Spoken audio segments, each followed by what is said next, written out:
اللہ الرحمن الرحیم۔ السلام علیکم۔ سورۃ البقرہ، رکوع نمبر 14۔ ترجمہ۔ یہودی کہتے ہیں عیسائیوں کے پاس کچھ نہیں، عیسائی کہتے ہیں یہودیوں کے پاس کچھ نہیں، حالانکہ دونوں ہی کتاب پڑھتے ہیں، اور اسی قسم کے دعوے ان لوگوں کے بھی ہیں جن کے پاس کتاب کا علم نہیں ہے۔ یہ اختلافات جن میں یہ لوگ مبتلا ہیں، ان کا فیصلہ اللہ قیامت کے روز کر دے گا، اور اس شخص سے بڑھ کر ظالم کون ہوگا جو اللہ کے معبودوں میں اس کے نام کی یاد سے روکے اور ان کی ویرانی کے در پہ ہو۔ ایسے لوگ اس قابل ہیں کہ ان عبادت گاہوں میں قدم نہ رکھیں، اور اگر وہاں جائیں بھی تو ڈرتے ہوئے جائیں۔ ان کے لیے تو دنیا میں رسوائی ہے اور آخرت میں عذاب عظیم۔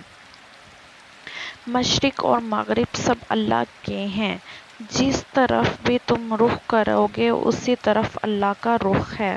اللہ بڑی وسعت والا اور سب کچھ جاننے والا ہے۔ ان کا قول ہے کہ اللہ نے کسی کو بیٹا بنایا ہے، اللہ پاک ہے ان باتوں سے۔ اصل حقیقت یہ ہے کہ زمین اور آسمانوں کی تمام موجودات اس کی ملک ہیں، سب کے سب اس کے مطیع فرمان ہیں۔ وہ آسمانوں اور زمین کا موجد ہے اور اس بات کا وہ فیصلہ کرتا ہے۔ اس کے لیے بس یہ حکم دیتا ہے کہ ہو جا، اور وہ ہو جاتی ہے۔ نادان کہتے ہیں کہ اللہ خود ہم سے بات کیوں نہیں کرتا، یا کوئی نشانی ہمارے پاس کیوں نہیں آتی۔ ایسی ہی باتیں ان سے پہلے لوگ بھی کیا کرتے تھے۔ ان سب اگلے پچھلے گمراہوں کی ذہنیت ایک جیسی ہے۔ یقین لانے والوں کے لیے تو ہم نشانیاں صاف صاف نمایاں کر چکے ہیں۔ اس سے بڑھ کر نشانی کیا ہوگی کہ ہم نے تم کو علم حق کے ساتھ خوشخبری دینے والا اور ڈرانے والا بنا کر بھیجا۔ اب جو لوگ جہنم سے رشتہ جوڑ چکے ہیں ان کی طرف سے تم ذمہ دار و جواب دہ نہیں ہو۔ یہودی اور عیسائی تم سے ہرگز راضی نہ ہوں گے جب تک تم ان کے طریقے پر نہ چلنے لگو۔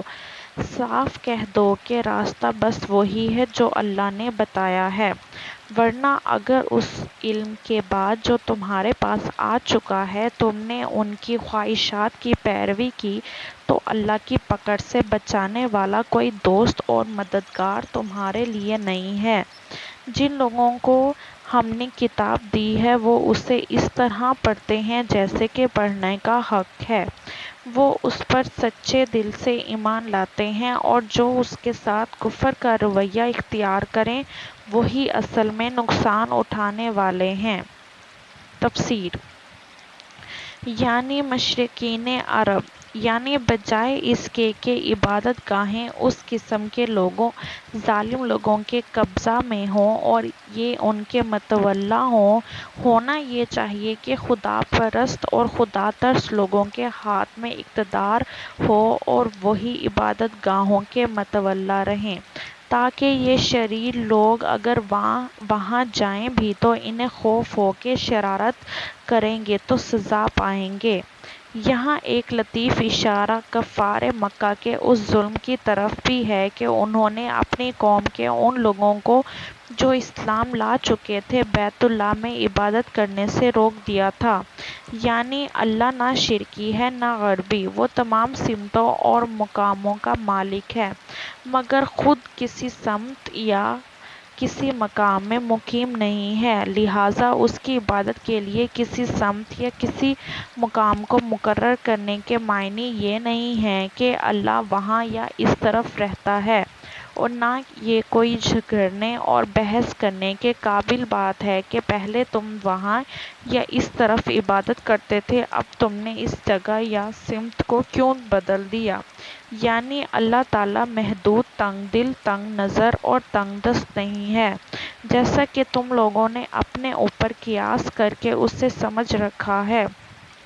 بلکہ اس کی خدائی بھی وسیع ہے اور اس کا زاویہ نظر اور دائرہ فیض بھی وسیع، اور وہ یہ بھی جانتا ہے کہ اس کا کون سا بندہ کہاں اور کس وقت کس نیت سے اس کو یاد کر رہا ہے۔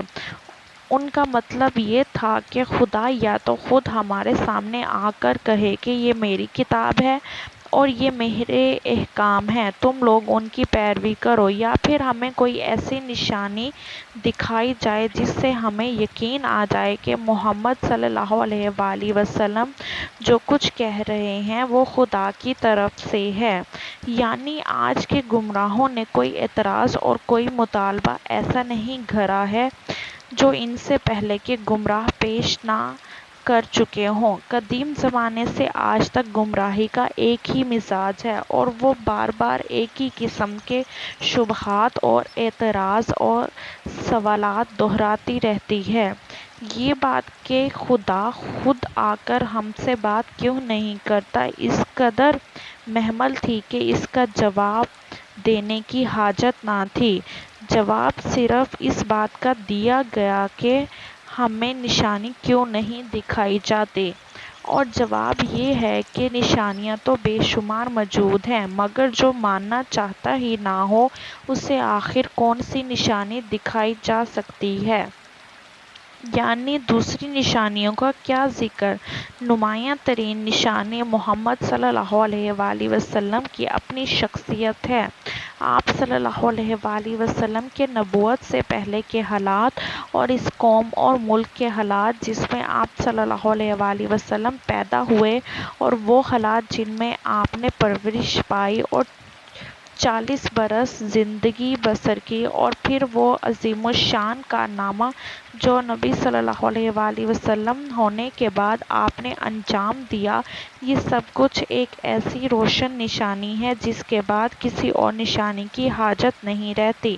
مطلب یہ کہ ان لوگوں کی ناراضگی کا سبب یہ تو ہے نہیں کہ وہ سچے طالب حق ہیں اور تم نے ان کے سامنے حق کو واضح کرنے میں کچھ کمی کی ہے، وہ تو اس لیے تم سے ناراض ہیں کہ تم نے اللہ کی آیات اور اس کے دین کے ساتھ وہ منافقانہ اور بازیگرانہ طرز عمل کیوں اختیار نہ کیا، خدا پرستی کے پردے میں وہ خود پرستی کیوں نہ کی، دین کے احکام و اصول کو اپنے تخیلات یا اپنے خواہشات کے مطابق ڈھالنے میں وہ اس دیدہ دلیری سے کیوں نہ کام لیا، وہ ریاکاری اور گندم نمائی جو فروشی کیوں نہ کی جو خود ان کا اپنا شیوا ہے۔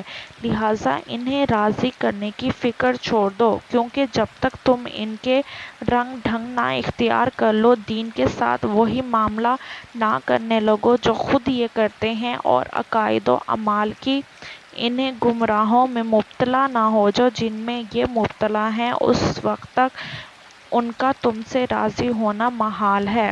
یہ اہل کتاب کے صالح عنصر کی طرف اشارہ ہے کہ یہ لوگ دیانت اور راستی کے ساتھ خدا کی کتاب کو پڑھتے ہیں، اس لیے جو کچھ کتاب اللہ کی روح سے حق ہے اسے حق مان لیتے ہیں۔ رکوع نمبر 14 کمپلیٹ ہو گیا ہے۔ اللہ آپ سب کو بہت خوشیاں دے، جو بھی پریشان ہے سب کی پریشانیاں دور کرے اور سب کو ذہنی سکون دے، آمین۔ السلام علیکم ورحمۃ اللہ وبرکاتہ۔